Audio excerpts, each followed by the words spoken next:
Boa tarde, Arthur. Eu resolvi gravar essa aula. Eu acho que vai ficar mais fácil de você entender, né? Essa aula é sobre geografia. Nós vamos estudar a sociedade urbana industrial e a importância da agropecuária, tá? O que é sociedade urbana industrial? Você teria um raciocínio para essa pergunta? O que é sociedade urbana industrial? Eu não sei se você sabe, mas eu vou te explicar. É a sociedade, a população, falando-se mundialmente, voltada para os centros urbanos e para as indústrias. Então, sociedade urbana industrial é a sociedade que está dentro da área urbana e nas indústrias. Conforme o urbano surgiu, cada vez mais pessoas interessadas para viver nessas áreas, principalmente porque as indústrias estavam sempre situadas nos grandes centros. Quando houve o início da industrialização, nós tivemos o êxodo, né? O êxodo, a saída do campo para a cidade. Essa saída, esse êxodo, tinha um objetivo. Qual era o objetivo dessas pessoas? O objetivo dessas pessoas era adquirir melhores oportunidades de vida. Correto? Isso vai nos levar a um outro assunto que está sendo estudado em geografia aí nesse momento, que é a urbanização. Mas eu vou falar só um brevezinho para você entender. Com essa saída toda do campo para as cidades, houveram problemas. Problemas nessa urbanização, né? Porque era muita gente indo para a cidade, né? Primeiro problema foi moradia. Segundo, saneamento, não havia saneamento. E mais uma série de problemas, tá? Assim, a sociedade urbana industrial tem como característica uma população que vive em torno do que ocorre nos grandes centros. Trabalho, vida, estudos, tudo está diretamente relacionado aos centros urbanos, às grandes cidades. Tá? Falando-se de Brasil, como era a organização brasileira antes de ser um país urbano industrial? Porque o Brasil foi colonizado por Portugal, como você sabe, né? Antes, quem habitava o Brasil eram índios, né? Então, falando-se de Brasil, como era a organização brasileira antes de ser um país urbano industrial? Eu não estou falando antes do Brasil ser descoberto. Eu estou perguntando como era antes de se tornar industrial, de ter indústrias. O Brasil tinha toda a sua produção voltada para o mercado exterior e os produtos eram agricultura e matérias-primas. Então o Brasil tinha o seu comércio voltado para o exterior, para vendas para o exterior, e esses produtos eram produtos que vinham da agricultura, tá? E matérias-primas. Matérias-primas pode ser os minérios extraídos do solo, tá bom? Basicamente, setor primário e extrativismo. Aí vem aquela pergunta: será que o Arthur lembra? Será que você lembra do setor primário? O que seria isso? Bom, talvez sim, talvez não. O setor primário corresponde ao campo das atividades econômicas referentes à produção de matérias-primas, que também são chamadas de produtos primários por serem, em geral, recursos cultivados ou extraídos da natureza e que posteriormente são consumidos ou transformados em mercadorias. As atividades que pertencem ao setor primário são agricultura, pecuária e extrativismo vegetal, animal e mineral. Esse é o setor primário. Vamos fazer um breve histórico. Quando os portugueses chegaram ao Brasil, nós já sabemos que eles extraíram algo, certo? O primeiro extrativismo foi o pau-brasil. O pau-brasil foi o primeiro item explorado pelos portugueses com base no seu valor mercantil. Tudo que os portugueses queriam era algo que lhes desse lucro na venda. Para isso, instalaram feitorias e contrataram o trabalho dos indígenas.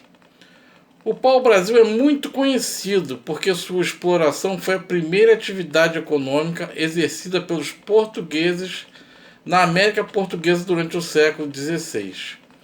A exploração do pau-brasil foi muito intensa, principalmente em uma fase conhecida como período pré-colonial. A exploração da madeira ocorria por meio do escambo com os indígenas. Escambo, troca, né? O indígena trabalhava e ganhava algo em troca, não era dinheiro, tá? Até porque o dinheiro não interessava ao índio. Características. Quais as características desse tipo de atividade? O pau-brasil é uma árvore típica da Mata Atlântica e no século XVI era conhecida pelos índios tupis de Ibirapitanga. É uma árvore que pode alcançar até 15 metros e possui galhos com espinhos. Essa árvore tinha uma importância para os portugueses, né? A primeira era uma madeira boa que poderia ser utilizada na construção de inúmeros objetos. Mas a principal é porque essa madeira ela soltava uma resina corante que era muito utilizada para tingir tecidos. Correto? Portugal, quando tornou o Brasil colônia, tornou o Brasil um país exportador de setor primário desde o início. Desde o início, o Brasil foi um país exportador. Com isso, vemos que o primeiro ciclo, porque o Brasil foi composto de ciclos. O primeiro ciclo importante foi o extrativismo, pois o pau-brasil não foi plantado, ele já existia na natureza. Vieram na sequência outros ciclos econômicos no Brasil. O segundo ciclo foi a cana-de-açúcar. A cana-de-açúcar foi plantada em todo o litoral brasileiro, principalmente no Nordeste, porque no Nordeste existia e existe um solo mais propício. O clima brasileiro também facilitou o plantio da cana-de-açúcar, tá? Que era um importante meio econômico para a metrópole de Portugal. O terceiro ciclo foi o ciclo do ouro. Primeiramente, o ouro foi encontrado em Goiás, depois nas Minas Gerais. Aí veio o quarto ciclo. Repara que sempre os ciclos estão ligados a extrativismo, extrair algo. O quarto ciclo foi o café. Mas o que você vê com estes ciclos? Estes ciclos comprovam que o Brasil, no início, era exportador de matéria-prima, extrativismo. Tivemos ainda o ciclo da borracha e drogas do sertão. Mas o que são essas drogas do sertão, né? Porque quando se fala drogas, as pessoas pensam em algo ilícito, mas não é isso. As chamadas drogas do sertão eram produtos extraídos na época do Brasil colonial do interior da floresta amazônica. Era o urucum, o guaraná, a castanha do Pará, o algodão, o fumo, o açúcar e a mandioca. Também eram requisitados itens derivados deles, como a rapadura e o aguardente. Isso que eram as drogas do sertão. Agora, nós estamos falando muito de agricultura e extrativismo, mas existiu o gado, certo? A pecuária foi importante. Por quê? Foi importante para a ocupação do território, porque eles iam com o gado nas explorações, tá? Tinha-se o uso do couro e também era muito importante para a alimentação, tá? Então, a pecuária foi substancialmente importante para o desbravamento do Brasil. Se nós analisarmos o passado do Brasil, o presente e o futuro, nós vamos ver o quê? Que tivemos agricultura e extrativismo no início, ou hoje temos agricultura e extrativismo no presente e muito provavelmente teremos no futuro. Então o Brasil sempre terá extrativismo, né? Porque é um país de grandes dimensões, de grandes reservas, tá?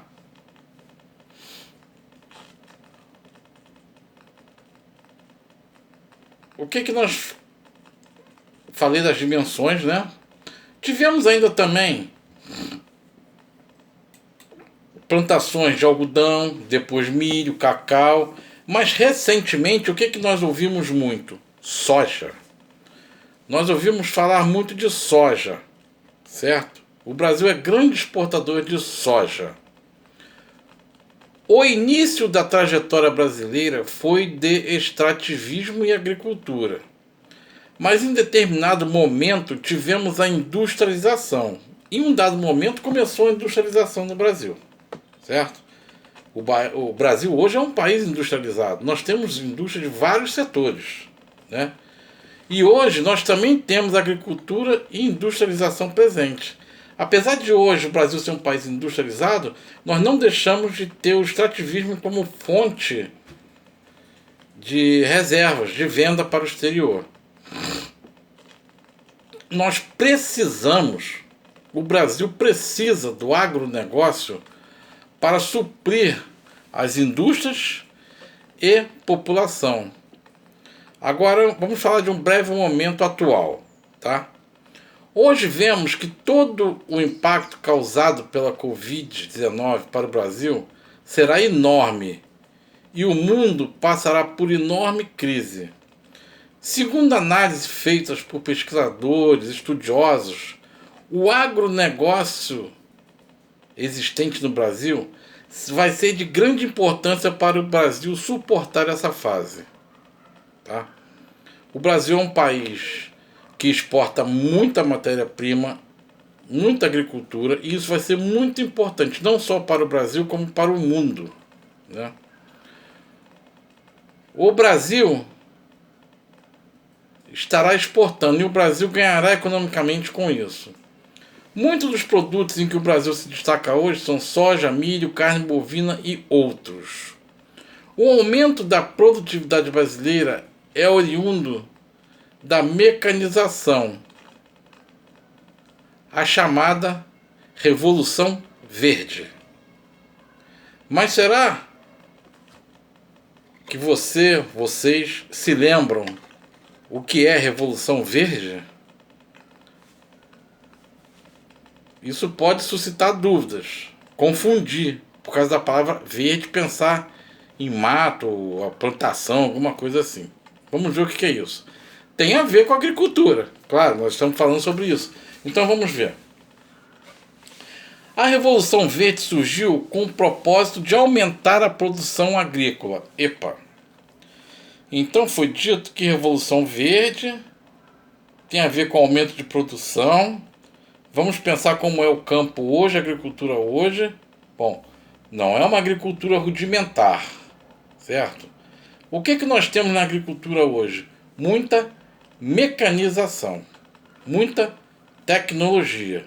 Então, a Revolução Verde surgiu com o propósito de aumentar a produção agrícola através de desenvolvimento de pesquisas em sementes, fertilização e utilização de maquinário. A expressão Revolução Verde foi criada em 1966 em uma conferência em Washington. Porém, o processo de modernização agrícola que desencadeou a Revolução Verde ocorreu no final da década de 40. Esse programa surgiu com o propósito de aumentar a produção agrícola através do desenvolvimento de pesquisas em sementes, fertilização do solo e utilização de máquinas no campo que aumentassem a produtividade Isso se daria através do desenvolvimento de sementes adequadas para tipos específicos de solos e climas, adaptação do solo para o plantio e desenvolvimento de máquinas. Então, a Revolução Verde foi uma revolução que veio com a tecnologia para aumentar a produção. Correto?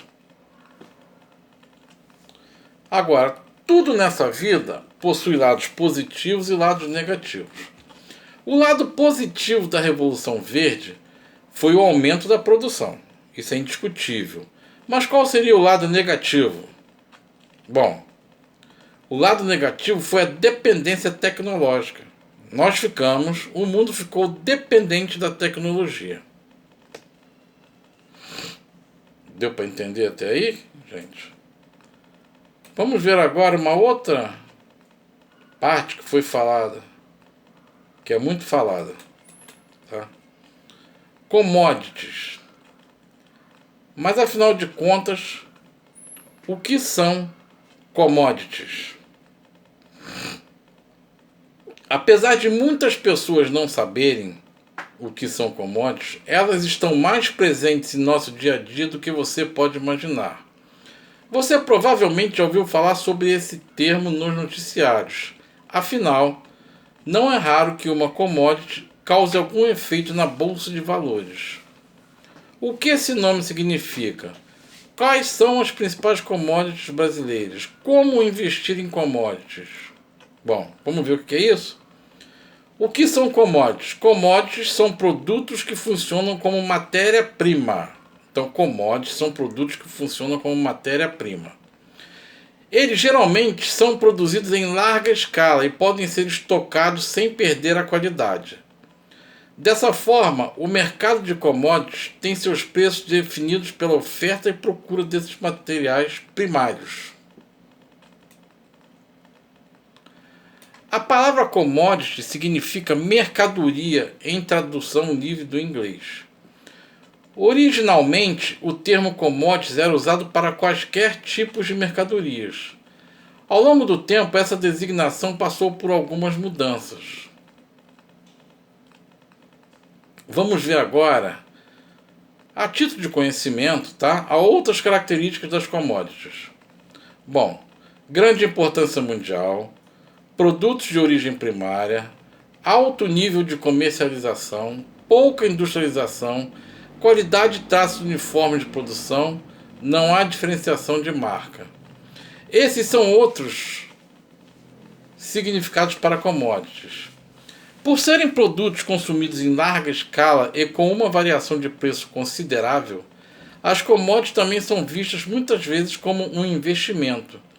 Se você já teve curiosidade de saber sobre a Bolsa de Valores alguma vez, você pode ter se esbarrado nesse termo mesmo sem saber, não é verdade? Bolsa de Valores, a gente escuta muito commodities. Vamos ver agora os vários tipos de commodities. Ao contrário do que muitas pessoas podem pensar, não existe apenas uma categoria de commodity, mas várias delas. Cada um desses tipos tem suas particularidades, por isso é importante conhecê-las. Veja só, agrícola, commodity agrícola. Essa categoria é formada por commodities ligadas ao agronegócio, entendeu? Commodities agrícola é aquela ligada ao agronegócio. Commodities ambientais é aquela que se enquadra com madeira, energia, geração de energia e água. Commodities minerais, né? São os recursos ligados à energia, que produz energia. Ouro, petróleo, etanol, gás natural. Commodities financeiras são as ligadas ao comércio financeiro, à moeda. Euro, dólar, real, tá? Títulos públicos. As principais commodities brasileiras. Então, commodity brasileira é aquilo que se pode fazer reserva para fazer negócio, né? E ela é dividida em várias áreas. Mas quais seriam as principais commodities brasileiras? Bom, vamos lá. Pensa. Commodity que pode gerar negócios para o país. Pensa um pouquinho. Quais seriam? Estamos falando de Brasil. Petróleo. Outro, café. Não pode gerar negócios para o país? Pode gerar negócios para o país, certo? Divisas, dinheiro, né? Boi gordo, suco de laranja, minério de ferro, soja, alumínio, todo tipo de extrativismo ou de criação que possa gerar divisas para o país.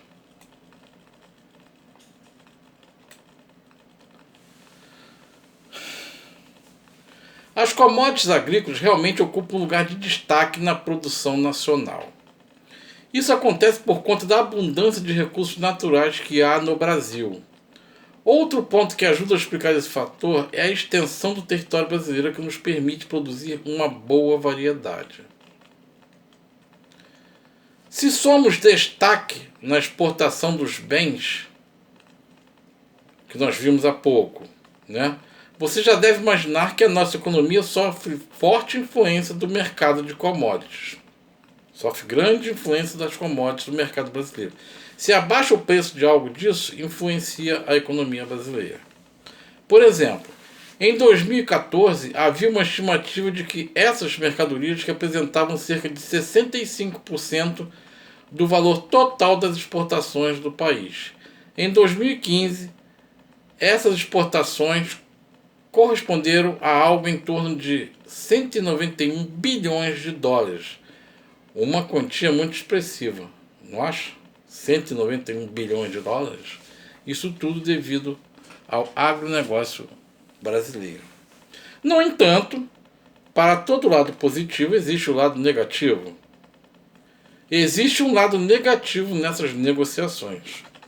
O Brasil comercializa itens muito consumidos mundialmente, café, milho e outros, que em geral se associam a uma alta procura, porém ficam expostos à decisão externa dos preços.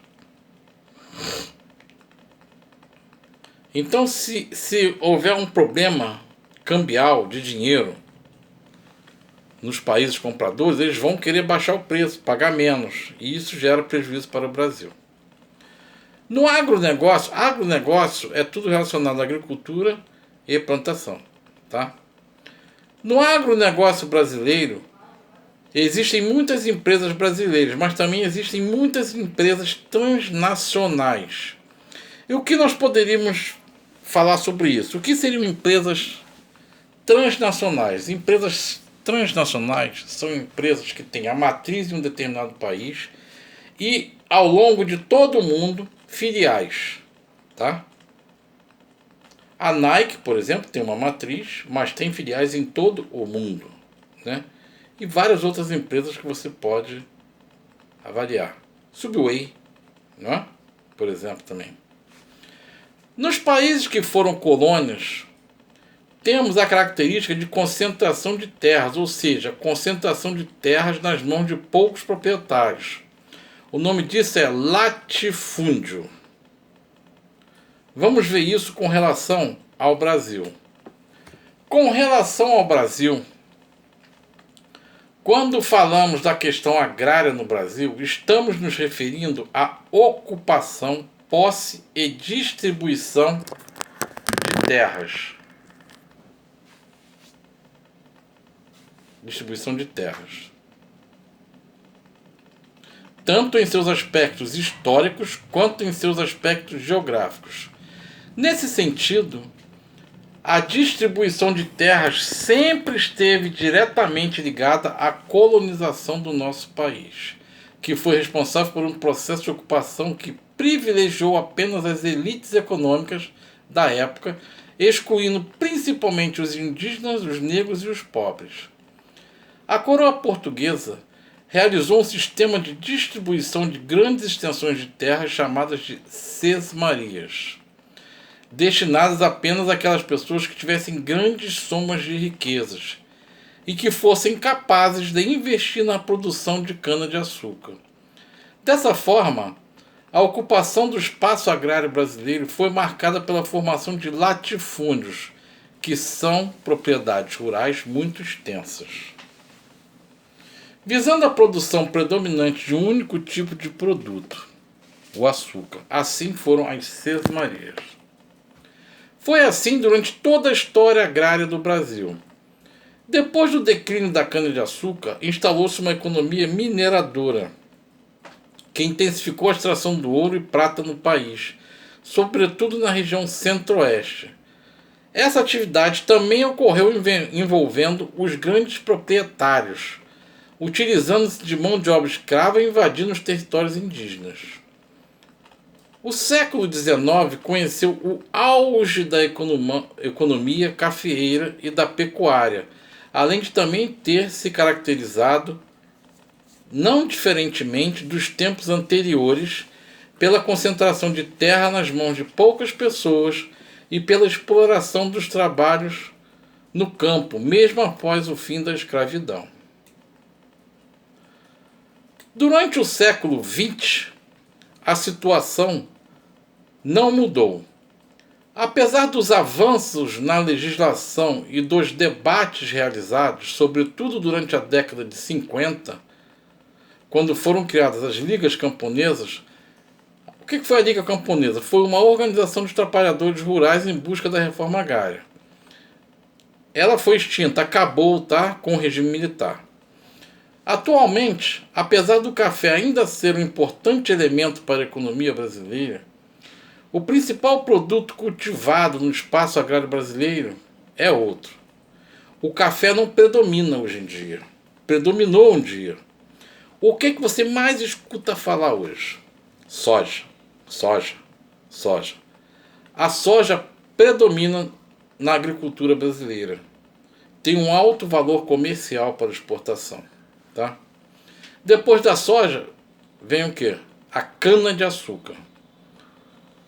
Não diferente do passado, ainda existe uma elevada concentração de terras. O latifúndio predomina até hoje, Mas mudou uma coisinha. O que mudou é que a partir da década de 70, em um processo chamado de Revolução Verde, houve a substituição do homem pela máquina no campo, gerando uma massa de desempregados. Essa foi a mudança negativa. Esse processo juntou-se à industrialização do país e contribuiu para uma intensa migração de pessoas do campo para a cidade. Então a mecanização no campo, associado ao início da industrialização nos centros urbanos, contribuiu para o êxito, para a migração do campo para a cidade. Esse povo veio do campo para a cidade, os camponeses, em busca de melhores oportunidades de vida.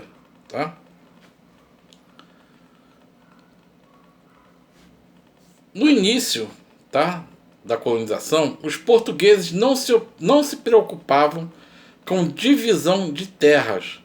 Eles plantavam apenas um produto, para exportação e lucro.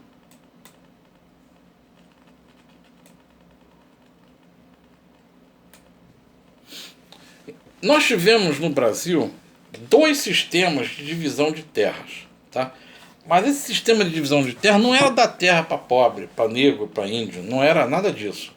Nós tivemos no Brasil o sistema de sesmarias e as capitanias hereditárias. Sesmarias eram terrenos abandonados pertencentes a Portugal e entregues para ocupação. Primeiro no território português e depois na colônia, o Brasil. E isso durou de 1530 até 1822. O sistema foi utilizado desde o século XII nas terras comuns, comunais ou da comunidade. O nome sesmaria deriva de sesmar, dividir. Por esse sistema, as terras cultivadas nas comunidades eram divididas conforme o número de habitantes e depois sorteadas. O objetivo era garantir o cultivo das áreas que eram denominadas sesmo, porque correspondiam à 6ª parte do valor de cada terreno. Cada sesmaria tinha cerca de 6.500 metros quadrados. A mesma medida adotada em Portugal também foi aplicada no Brasil. O sistema de sesmarias foi adotado pelo Reino de Portugal depois da expulsão dos árabes, processo que começou no século XI e só foi concluído no século XV, A distribuição de terras teve como base a lei de Dom Fernando I e foi mantida também nos reinos de Filipe, Manuel e Afonso.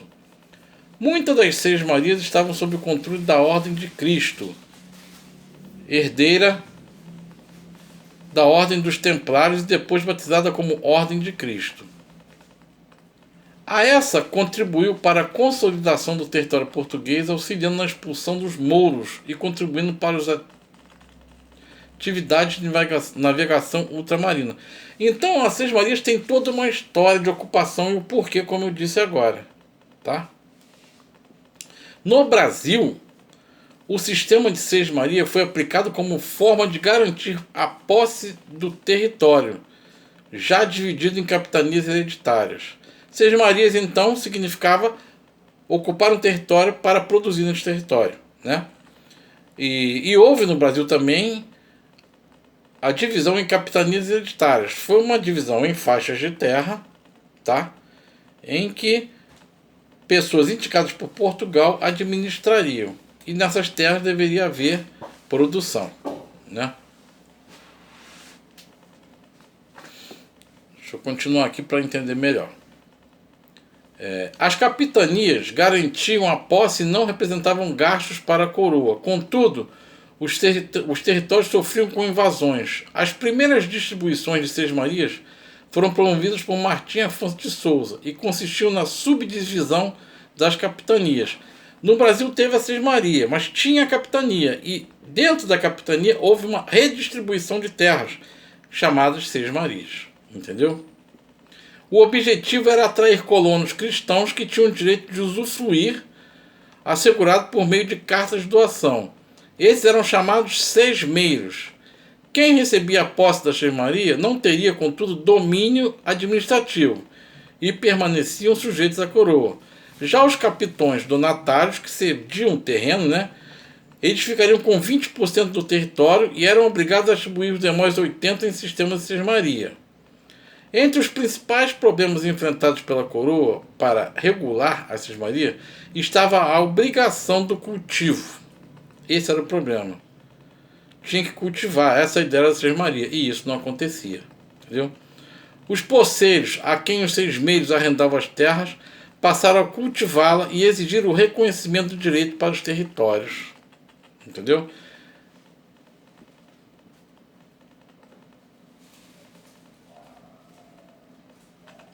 Os limites de terra da Seis Marias eram desobedecidos. E capitanias hereditárias. As capitanias hereditárias consistiram na primeira divisão de terras do Brasil. Foram 14 unidades de terras divididas no período de 1534 a 1536 pelo rei Dom João III. Os donatários recebiam uma